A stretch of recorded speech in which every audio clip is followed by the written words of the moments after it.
नबी पाक सल्लल्लाहु अलैहि वसल्लम फरमाते हैं, हदीस शरीफ सुनिए कि मैं कसम खाकर कहता हूं कि अल्लाह की राह में माल खर्च करने से कम नहीं होता। अल्लाह के हबीब सल्लल्लाहु अलैहि वसल्लम फरमाते हैं, सादिक और अमीन है, और क्या कह रहे हैं, कसम याद फरमा कर कह रहे हैं कि मैं कसम खाकर कहता हूं कि अल्लाह की राह में माल खर्च करने से कम नहीं होगा। अब इस बात को आपने दिमाग में बिठा लेना है कि कुछ भी हो जाए ज़कात देने से मेरा माल कम नहीं होगा इंशाअल्लाह। नहमदुहु व नुसल्ली व नुसल्लिम अला रसूलिहिल करीम, अम्मा बअदु फअऊज़ु बिल्लाहि मिनश शैतानिर रजीम, बिस्मिल्लाहिर रहमानिर रहीम। क़द अफ़लहल मुमिनून अल्लज़ीना हुम फ़ी सलातिहिम ख़ाशिऊन वल्लज़ीना हुम अनिल लग़्वी मुअरिदून वल्लज़ीना हुम लिज़्ज़काति फ़ाइलून। सदक़ल्लाहुल अज़ीम व सदक़ रसूलुहुन नबियुल करीमुल अमीन व नहनु अला ज़ालिका लमिनश शाहिदीन वश्शाकिरीन वल्हम्दुलिल्लाहि रब्बिल आलमीन। इन्नल्लाह व मलाइकतहु युसल्लूना अलन नबी या अय्युहल्लज़ीना आमनू सल्लु अलैहि व सल्लिमू तस्लीमा। अल्लाहुम्मा सल्लि अला सय्यिदिना व मौलाना मुहम्मदिन मादिनिल जूदि वल करम व आलिहि व बारिक व सल्लिम।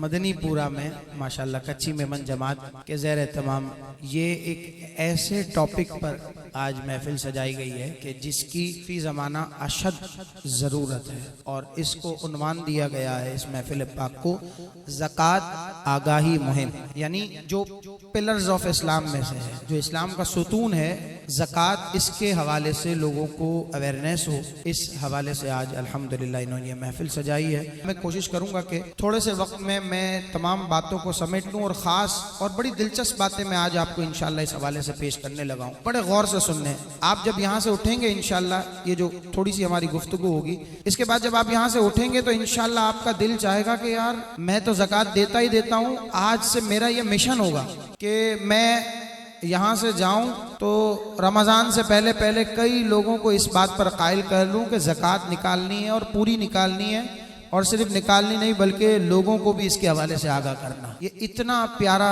इस्लाम का अहम तरीन रुकन है। मैं इस तरफ आऊँ कि ज़कात एक्चुअल है क्या और हमें क्यों अदा करनी है, इससे पहले मैं एक ज़रा पस मंज़र में आपको ले जाता हूँ।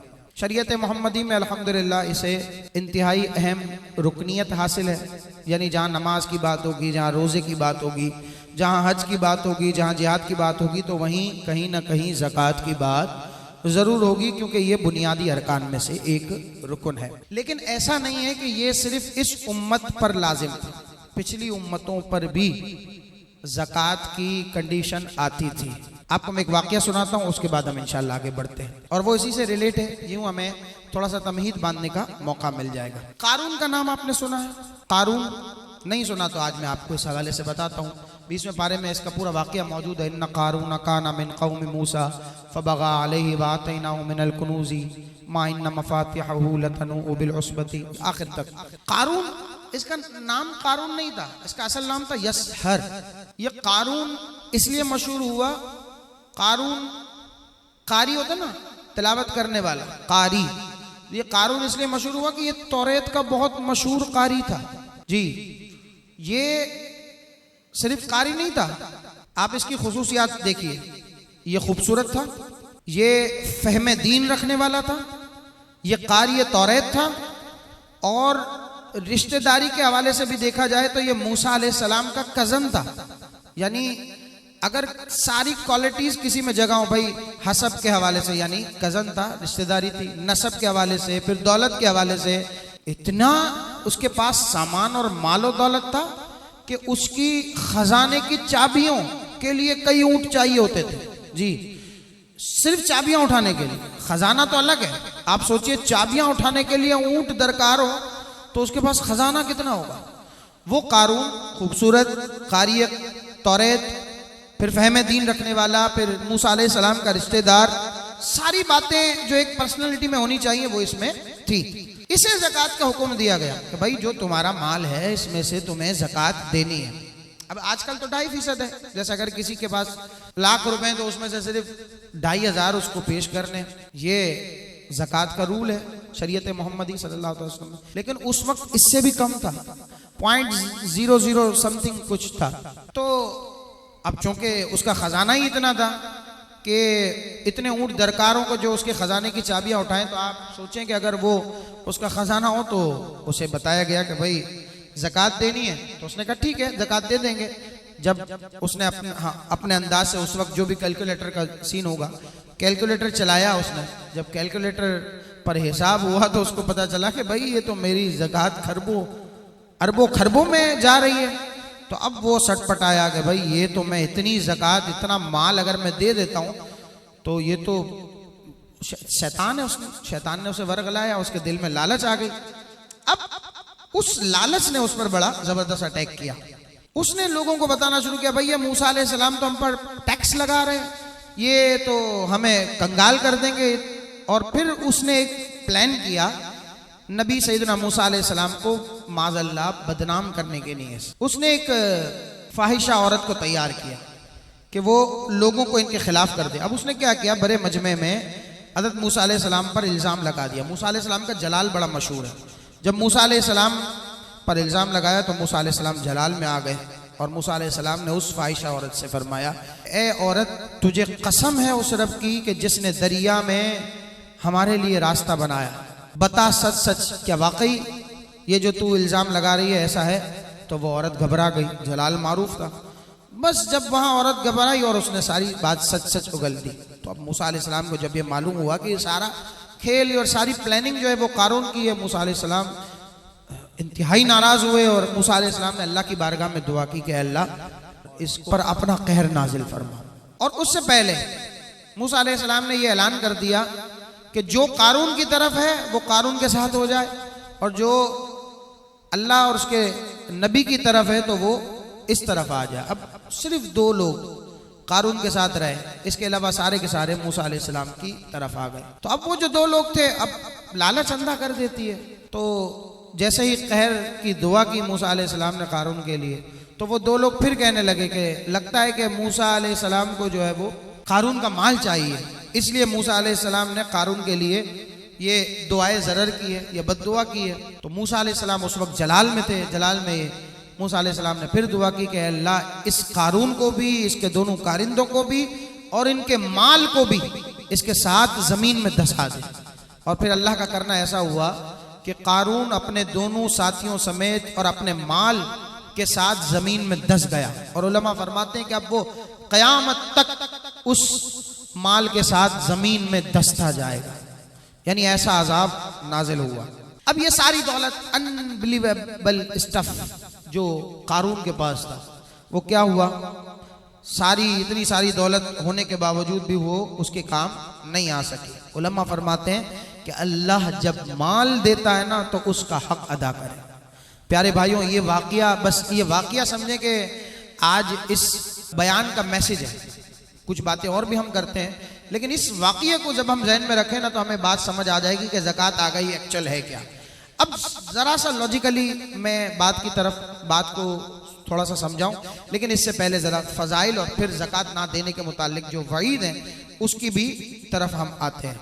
अब देखें, मैं थोड़ा सा बिजनेस पॉइंट ऑफ व्यू से आपको समझाने की कोशिश करता हूँ। अक्सर यहाँ कारोबारी हजरात भी मौजूद होंगे, बाद में भी इसको लोग सुनेंगे कि देखें, जब बात सैकड़ों हज़ारों में होती है ना तो बंदा कर लेता है कि चलो यार हज़ारों निकालने, इतने लाखों हैं तो दे देंगे। लेकिन जब बात हज़ारों से लाखों फिर करोड़ों की तरफ आती है ना तो फिर अब बंदा घबराता है कि यार इतना माल मैं ज़कात के तौर पर ही निकाल लूँगा तो फिर मेरे पास बचेगा क्या। एक इंसानी फितरत है, उसी पर यहाँ आपका इम्तिहान शुरू होता है। यहाँ जब आप साबित कदम रहे ना तो यूँ समझे कि अल्लाह की रज़ा का उसूल आपने पा लिया। अब आपका इम्तिहान शुरू हुआ। कारून के साथ ये हुआ, क्यों हुआ ये आपने जान लिया। जब बात 200-400 रुपयों की, 200-400 दिरहम की होती तो शायद ये मामला नहीं होता। जब हम हिसाब किताब करते तो हमें अंदाजा होता है कि भाई ये तो लाखों, करोड़ों, अरबों रुपए शायद चले जाएंगे, तो यहां ज़कात में दे दूं, बस ये आपका इम्तिहान है।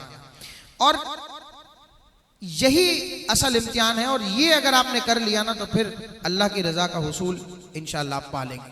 फजीलत क्या है? ज़कात सन 2 हिजरी में फ़र्ज हुई इस्लाम के अवाइल में कि भाई आपने ज़कात अदा करनी है।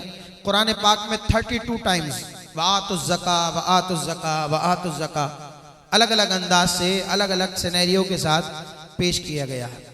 और अब सोचें कि इतनी तवातुर के साथ आयत आई है, अगर कोई इस ज़कात की फ़र्जियत का इनकार कर दे और यूं कहते कि भाई मैं तो इसको फ़र्ज मानता ही नहीं हूँ, मादल्ला सुमा मादल्ला, तो वो दायरा इस्लाम से खारिज हो जाएगा, क्योंकि ये नस्से क़तई से साबित है ना। ये बिल्कुल वाज़े अंदाज में कुरान पाक में इसका जिक्र किया गया। हदीस पाक सुनिए, अल्लाह के हबीब सल्लल्लाहु अलैहि वसल्लम फरमाते हैं कि तुम्हारे मालों की ज़कात तुम्हारे इस्लाम का पूरा होना है। एक हदीस पाक। दूसरी हदीस पाक सुनिए, बल्कि कुरान पाक की आयत खुतबे में पढ़ी गई, अगर वो आपके ज़हन में है तो मैं फिर बताता हूँ कि जहाँ कामयाब लोगों के औसाफ बयान किए गए। क़द अफ़लहल मुमिनून 18वां पारा शुरू हो रहा है, सूरह मुमिनून की इब्तिदाई आयात है। वो लग़्व बातों से बचते हैं, अल्लज़ीना हुम अनिल लग़्वी मुअरिदून वल्लज़ीना हुम अन सलातिहिम ख़ाशिऊन, वो खुशू खुजू के साथ नमाज पढ़ते हैं। वहीं जहाँ मुमिनीन के औसाफ बयान किए जा रहे हैं वहाँ फरमाया जा रहा है कि वो ज़कात देते हैं, वल्लज़ीना हुम लिज़्ज़काती फ़ाइलून।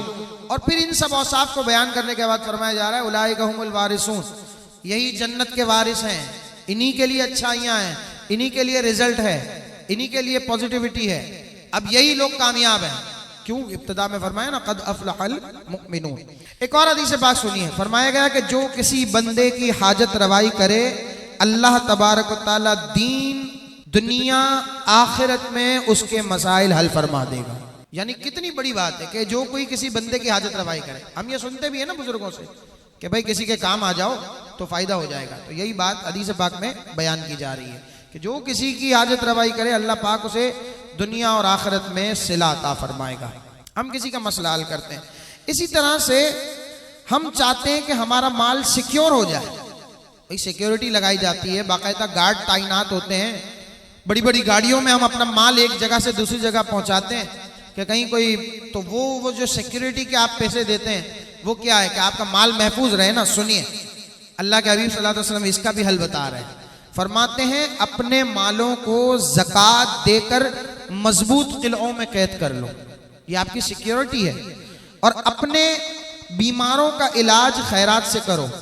बहुत सी आफतें मंडला रही होती हैं, मगर जो ही बंदा ज़कात देता है वो महफूज हो जाता है। सुभान अल्लाह। इसी तरीके से एक और हदीस पाक कि तुमको अल्लाह की मदद और रिज़्क़ ज़ईफ़ों की बरकत और उनकी दुआओं से मिलता है। अब इनडायरेक्टली अगर आप देखें, पहले तो डायरेक्टली समझा दिया, इनडायरेक्टली भी अगर आप देखें तो कहीं ना कहीं इसमें ज़कात को नुमाया किया जा रहा है। भाई अगर तुम चाहते हो कि तुम फायदे में रहो तो फिर तुम क्या करो, गरीबों में अपना माल बांटो, अपनी खैरात उनको पेश करो, ज़कात दो, सदकात से उनकी मदद करो, वगैरह वगैरह। और हम अपने बड़ों से सुनते हैं, मैंने पहले भी बताया कि हमें नहीं मालूम कि किसकी दुआ की वजह से हम पार लग जाएं, ऐसा हम बारहा सुनते हैं। तो किसी की मदद को हमें छोड़ना नहीं चाहिए, क्या पता उसकी वजह से हमारे कामों में मदद हो जाए। और इसके बरक्स भी होता है, आपकी ऑब्जर्वेशन होगी, आप कई लोग यहाँ बैठे हैं, मुशाहिदा होता है हमारा कि हम कहीं कहते हैं ना कि यार बंदे ने यहाँ से हाथ रोक लिया, तो अब इसके हाथ रोकने की वजह से उसका कारोबार गिरना शुरू हो जाता है। फिर कारोबार गिरता है तो फिर वो अलग अलग तरह के मसाइल में आ जाता है। अब जरा वईद सुनिए, ये तो हो गए फजाइल, ये तो हो गई अच्छी बातें, पॉजिटिविटी, मस्बत अंदाज में ज़कात के मामलात को उजागर करना। अब जो ज़कात नहीं देता उसके लिए अल्लाह के हबीब सल्लल्लाहु अलैहि वसल्लम क्या फरमाते हैं, सुनिए। अल्लाह के हबीब सल्लल्लाहु अलैहि वसल्लम फरमाते हैं कि ज़कात का माल जिस माल में मिला होगा उस माल को वो तबाह व बर्बाद कर देगा। अल्लाहु अकबर, अल-अमान वल हफीज। ये तो मेल है, ये ज़कात का जो माल है ये मेल है। और आप जानते हैं कि मेल अगर किसी जगह लग जाए तो वो फिर आगे चीज़ों को भी मैला कर देता है। तो ज़कात के माल को तो फौरन निकालना चाहिए कि मेल अगर साफ जगह पे लगेगा तो वो उसको भी गंदा कर देगा, मसाइल खड़े होते रहेंगे। और फिर ज़कात निकालते वक्त आप एक बात हमेशा ये याद रखें कि दिल पर कभी बोझ महसूस ना करें। अब इसको मैं जरा लॉजिक से समझाने लगा हूं, ये तो कुछ वईद थी। अब सवाल भी ज़हन में आता है ना, इंसान है, मैंने कहा कि शैतान वार कर दे, जैसे कारून पर वार हुआ। तो अब देखे ना, वो इतना बड़ा कारी तौरात था, फहमे दीन रखने वाला, खूबसूरत था, माल और दौलत की उसके पास रेल पेल थी, लेकिन इसके बावजूद शैतान ने हमला किया तो चंद लम्हों में, चंद मिनटों में उसके ईमान का, उसके मामलात का सफाया हो गया। तो अब शैतान का वार है, कभी दिमाग में आ गया। अब मैं 2-3 तरीकों से आपको समझाने लगा हूं लॉजिकली। हमारे बहुत से घरों में आपने देखा होगा दरख्त लगे होते हैं, पौधे लगे हुए। अब दरख्त की सफाई होती है। सफाई कैसे होती है कि माली आता है और सड़े हुए पत्तों को अलग करता है, अपनी बड़ी सी वो कैंची लेकर उससे काटता है, वो सारी चीजें जो वेस्टेज होती है वो अलग हो जाती है। अब बाज़ाहिर ऐसा लगता है कि पत्ते कम हो रहे हैं, ऐसा ही है ना, कचरा भी, वेस्टेज भी भर भर कर निकलती है, पत्ते कम हो रहे हैं। बाज़ाहिर ऐसा लगता है कि जो पहले भरा भरा सा था वो अब कम हो गया। लेकिन कोई भी आपको ये नहीं कहेगा कि भाई इसने जो है वो माल कम कर दिया, बल्कि कोई भी समझदार आदमी यही कहेगा कि भाई ये पत्ते कम नहीं हो रहे, बल्कि ये ऐसा है कि ये जो सफाई होगी ना, इससे उसकी जो ट्रिमिंग होगी, इससे पत्ते और बढ़ जाएंगे और चंद दिनों में और निखर कर मामला सामने नजर आएगा। अभी लॉजिकली मैं आपको बता रहा हूँ।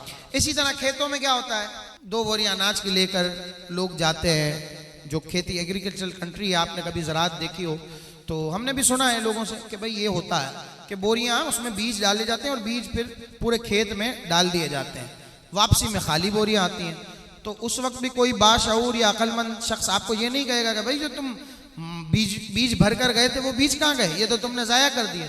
बल्कि हर बाशऊर शख्स ये समझ जाएगा कि ये जो बीज गए हैं, ये बीज अभी गए हैं सिर्फ बीज की सूरत में, कुछ दिनों बाद वो अनाज बाहर ज़मीन से उग कर निकलेगा तो इस बीज का नतीजा हमारे सामने आएगा। ऐसा ही है। तो ये लॉजिकली हम इस बात को समझ रहे हैं कि भाई आगे फसल उग कर आएगी। नबी पाक सल्लल्लाहु अलैहि वसल्लम फरमाते हैं, हदीस शरीफ सुनिए, कि मैं कसम खाकर कहता हूं कि अल्लाह की राह में माल खर्च करने से कम नहीं होता।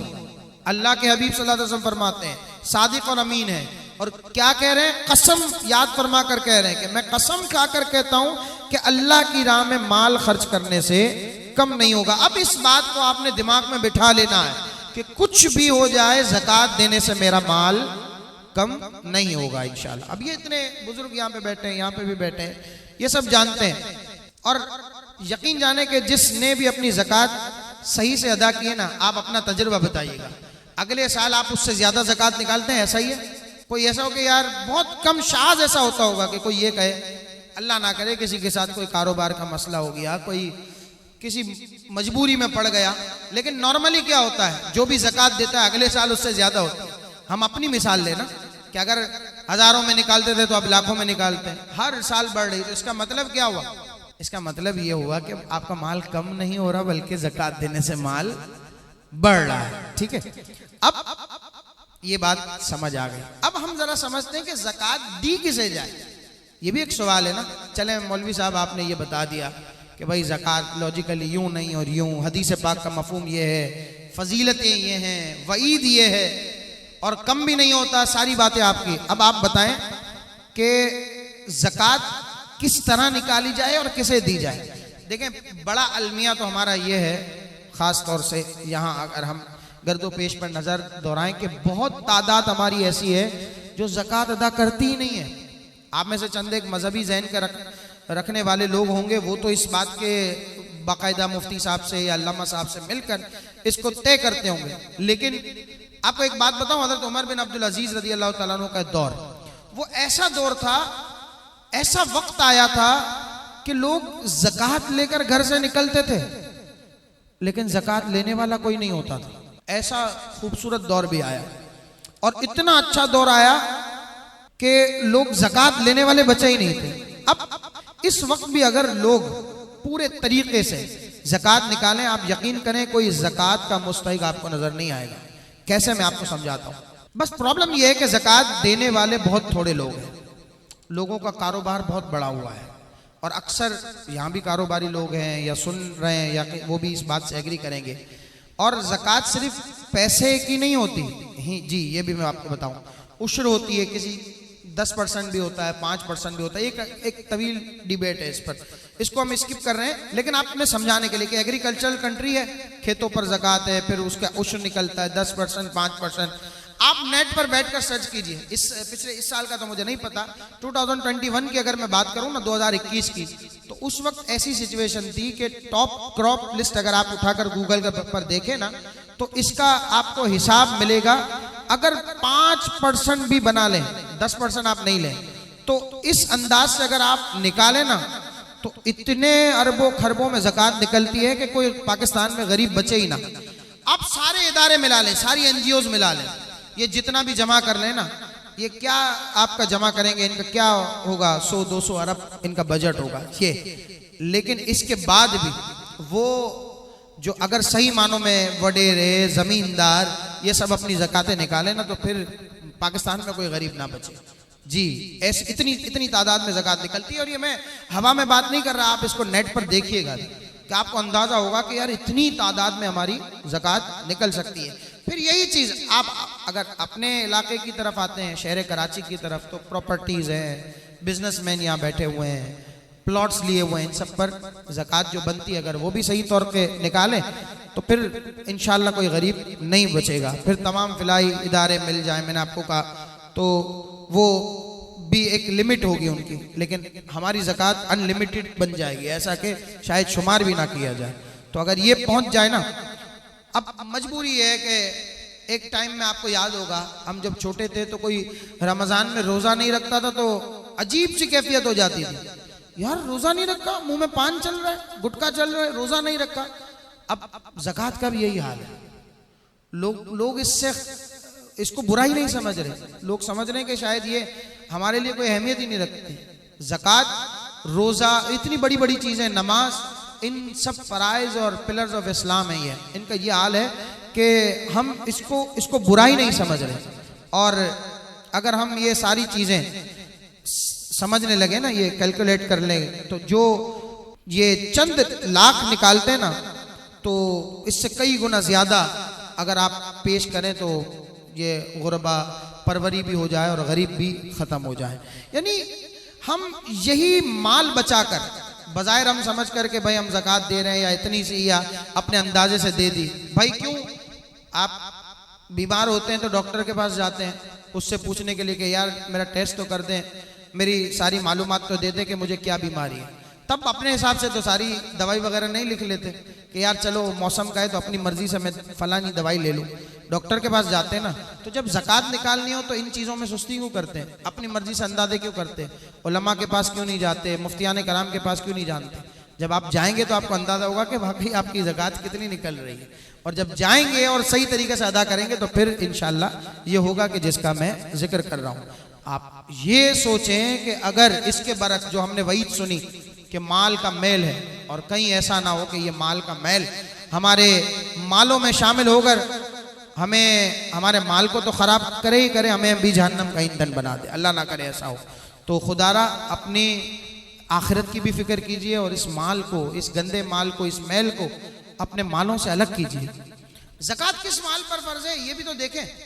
आपके लिए बड़ी आसानी है अगर आप सोचने जाएं। मैं बड़ा शॉर्ट करके समराइज कर रहा हूं, आप सुनिएगा कि देखें ज़कात हर मुसलमान आकिल बालिग पर फ़र्ज है, ठीक है, साहिब निसाब हो, सही है, और निसाब इसके कब्जे में हो, और वो माल उसकी हाजत असलिया से अलहदा हो। ऐसा भी नहीं है कि आपकी असल से आपको माल देना है। इसको और मैं थोड़ा सा एलेबरेट करता हूँ, ज़रूरियात ज़िंदगी आप अलग कर दें। और ये बड़ी मज़ेदार कैलकुलेशन है आप अगर इसको सोचे तो, कि हम कहते हैं कि ज़कात 2.5% पर है, नहीं, ज़कात 2.5% भी नहीं बनती। मैं आपको इसको समझाता हूँ कैसे। ज़कात तकरीबन बनती है 1 या 1.5%। आप कहें भाई ये कैसे, ये आपने नया हिसाब किताब बताया, मैं आपको समझाता हूँ। देखिए, आप जिस घर में रह रहे हैं उस घर पर ज़कात है, आपको पता है ये बात, उस घर पर ज़कात नहीं है। आपकी पर्सनल कोई गाड़ी है जो आपके इस्तेमाल में, उस पर ज़कात है नहीं है, ठीक है। आपकी फैक्ट्री है, दुकान है, कारोबार की जगह है जिस पर आप काम करते हैं, उस पर ज़कात है नहीं है। आपके इस्तेमाल में और कोई ऐसी फैक्ट्री है, फैक्ट्री दुकान आप दोनों अलग अलग कर लें। इसी तरीके से आप मोबाइल फोन्स ये जो इस्तेमाल कर रहे हैं आप, इस पर भी ज़कात नहीं है। तो कितनी चीज़ें तो आपकी वैसे भी अलग हो गई जो आपके ज़रूरियात से, तो अब आपके पास बचा क्या जो आपको निकालना। तो वही माल जो आपने स्टॉक किया हुआ है ना अलग से, उस पर आपने ज़कात देनी है। तो आप अगर यूं हिसाब करें तो ये 2.5% भी कहाँ बन रही है? तो 1-1.5% बन रही है। तो हमारा डिपेंड तो नॉर्मली इन चीजों पर ही होता है। ये तो सब हो गई फारिग। अब जिन चीजों पर है उन सब चीजों पर ज़कात देना भारी लगता है, तो ये सोचने वाली बात है। एक और लॉजिक मैं आपको बताऊं, चले सुने। देखिए हम खाते ना वो फल फ्रूट, किसी जगह आप लेने जाएं, ये शायद आपने मिसाल सुनी हो, बड़ा दिलचस्प मिसाल है, जिसने नहीं सुनी बड़ी तवज्जो के साथ सुने। हम 5 किलो का तरबूज ले लें, ठीक है, कोई फ्रूट ले लें। अब आप उसके छिलके अलग करें तो अंदर से कितना रहता है? 5 किलो में मेरे ख्याल में 3-3.5 किलो रह जाएगा, शायद 1-1.5 किलो तो आपका छिलके में ही निकल जाएगा। सिर्फ तरबूज ही क्या, आप संतरे ले लें, केले का छिलका आप अलग करते हैं, फिर और भी बहुत सी चीजें हैं। तो अच्छा, वहां जब आप ये वेस्टेज अलग कर रहे होते हैं तो उस वक्त आप ये कैलकुलेशन नहीं करते कि भाई उसने तो 5 किलो का कहा था, आया तो हमारे जो है वो नसीब में 3 किलो 3.5 किलो, तो वहां हम हिसाब नहीं करते। अच्छा, इसी तरीके से आप मुर्गी खरीदने जाते हैं, ठीक है, तो वहां पे भी आलाइशें, गंदगी, वो सारे वेस्टेज, सब चीजें अलग होती है ना। फिर रहता क्या, वो छोटा सा गूदा जिसको आप पका कर खाएंगे, इसके अलावा तो सारी चीजें आप अलग कर चुके हैं। वहां कोई कैलकुलेशन नहीं चलाता। अब ये आप बड़ी सोचने वाली बात है कि भाई वो कोई ये सोचता भी नहीं है कि भाई ये छिलका हमारा था, ये सोचता भी नहीं है, ना किसी से लड़ाई झगड़ा, ना कोई बहस मुबाहिसा, बस जैसे उसने अलग किया आप लेकर आ गए। तो जब वहां हर चीज में आपने माइंड सेट बनाया हुआ है, तो फिर ये 2.5% आप क्यों सोचते हैं? आप इसके लिए ये ज़हन क्यों नहीं रखते कि भाई ये तो माल का मैल है, जैसे कि हदीस पाक में फरमाया गया कि ये माल का मैल है, तो इस वेस्टेज को भी, इस माल को भी, इस मैल को भी अलग करें। और भाई मैं आपको इससे आगे की बात बताऊं, हमें जब स्नेचिंग होती है, अल्लाह ना करे किसी के साथ, तो जब चला जाता ना, उसके बाद लोग अपने दिल को तसल्ली देने के लिए, शुक्र है यार जान का सदका गया, अल्लाह पाक का था उसने ले लिया, ऐसी ही तसल्ली देते हैं। तो जब आप पर कोई चीज फर्ज है तो उससे पहले आप अपना माइंडसेट क्यों ऐसा नहीं बना रहे? जब आपने हर चीज में इस बात को जहन में रखा हुआ है, आप इसको गिने ही ना, आप इसको अपनी स्टॉक में, अपनी कैलकुलेशन में काउंट ही ना करें। अल्लाह ने इसकी बरकत से आपको और अता फरमाना है जिसका आपको अंदाजा ही नहीं। क्यों?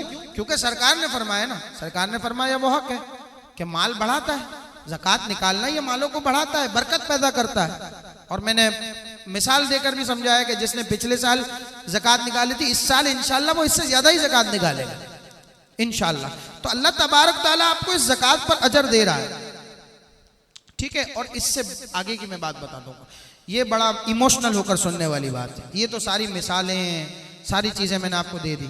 उसूलन ये माल किसका है, हैं? ये माल किसने अता किया है? ये उस रब ने अता किया है कि जब हम भूखे थे तो खाना भी वो देता था, जब हम बेलिबास थे तो रिज्क भी उसकी तरफ से मिलता था। तो ये माल तो एक्चुअली है ही उसी का। वो फरमाता है ज़कात देनी है, और इस पर कोई अजर ना भी हो ना, ये तो अजर मिल रहा है कि बरकतें मिलेंगी, तो आप जन्नत में जाएंगे, उलाइका हुमुल वारिसून, तो ये फजीलत, तो ये खुसूसियत। अगर वो ये सिर्फ कहे ना कि ज़कात देनी है और इस पर कोई अजर भी नहीं है, तब भी बंदे को अदा करनी ही करनी है, ठीक है। इसके आगे आए, आप किसी के पास, मैं मिसाल दे रहा हूं, अपने कुछ पैसे रखवाए, 50,000 रुपये आपने किसी के पास रखवाए कि भाई ये मेरे 50,000 रुपये रख लो। 2-3 दिन के फर्क से आपने, कुछ दिनों के बाद आपने उसको कहा यार वो मेरे जो 50,000 रुपये है ना, उसमें से 5,000 रुपये रख, मुझे वापस चाहिए। तो अब वो आपके 50,000 रुपये में से 5,000 रुपये आपको दे देता है। अब हकीकत में वो पैसे किसके थे? आपके अपने थे ना। 50,000 में से जो 5,000 उसने दिए, वो पैसे आपके अपने थे। उसने आपको देखकर कोई मेहरबानी तो नहीं की ना, उसने तो आपका पैसा आपको लौटाया। इसके बरक्स आप उससे वो चीज ले लेते हैं और उसके बाद आप उसका शुक्रिया अदा करते हैं, बदले में आप उसको तोहफा भी देते हैं, इनाम भी देते हैं, उसको अप्रिशिएट भी, उसको थैंक्स भी कहते हैं, सारी चीजें करते हैं। तो ये तो आपकी मेहरबानी हुई ना। बिला तशबीह बिला तमसील, माल किसका है? रब तबारक तआला का। सब बोलिए माल किसका है?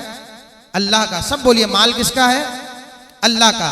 इसके बदले में वो आपसे ये कहता है कि ये माल की ज़कात अदा करनी है, और फिर सिर्फ इसी पर बस नहीं, अल्लाह ने तो कहा ना ये मेरी चीज है, ये अदा कर दो। इसके बदले में वो आपको इनाम इकराम से नवाज रहा है, तो ये अल्लाह की मेहरबानी हुई कि नहीं है? ये करम तो देखो रब का, कि माल भी उसका, तौफीक भी उसकी, ज़कात भी उसकी, अजर भी वो दे रहा है और जन्नत भी वो अता करेगा। हैं, अल्लाह तबारक तआला कितना मेहरबान है, कितना रहीम है, कितना करीम है। और कुछ लोग फ़ख्र करते हैं कि भाई मैं लाखों में ज़कात निकालता हूँ, करोड़ों में भी निकालते होंगे, और अच्छी बात है, सादतमंदी की बात है, अल्लाह पाक इन्हें और अता करे। लेकिन इसमें आपका और मेरा क्या कमाल है? हैं, ये तो वो रब है। काबिल रश्क बात तो ये है, जो एक बात मैंने किसी जगह सुनी तो बड़े आंखों में आंसू आ गए। वो शख्स कहने लगे कि हजरत ज़कात तो ड्यूटी है, वो तो हमें अदा करनी ही करनी है।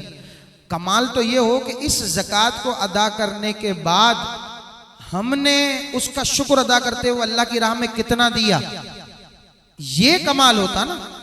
ज़कात क्या है? मिसाल के तौर पर आपको देना है तो वो तो आपको किसी सूरत निकालना ही निकालना है, इसके अलावा आपने क्या निकाला? सवाल तो ये बनता है। तो दोस्तों, बुजुर्गों, भाइयों, इस शॉर्ट पीरियड में मैं सारी चीज़ें जो आपके सामने पेश कर सकता था पेश की। एक आखिरी बात जो मैं आपके गोश गुजार कर दूं, देखें ज़कात देनी किसे है। अब ये मुख्तसर सेशन में ये सारी चीज़ें हम क्लियर नहीं कर सकते, तो इसके लिए आप किसी मुफ्ती साहब के पास, किसी अल्लामा साहब के पास, ख़ास आपके करीबी मस्जिद के कोई इमाम साहब हों जो इस हवाले से इल्म फ़हम रखते हों, उनसे मालूमात लें कि भाई ज़कात कैसे निकालनी है, कहाँ देनी है, मशवरा कर लें।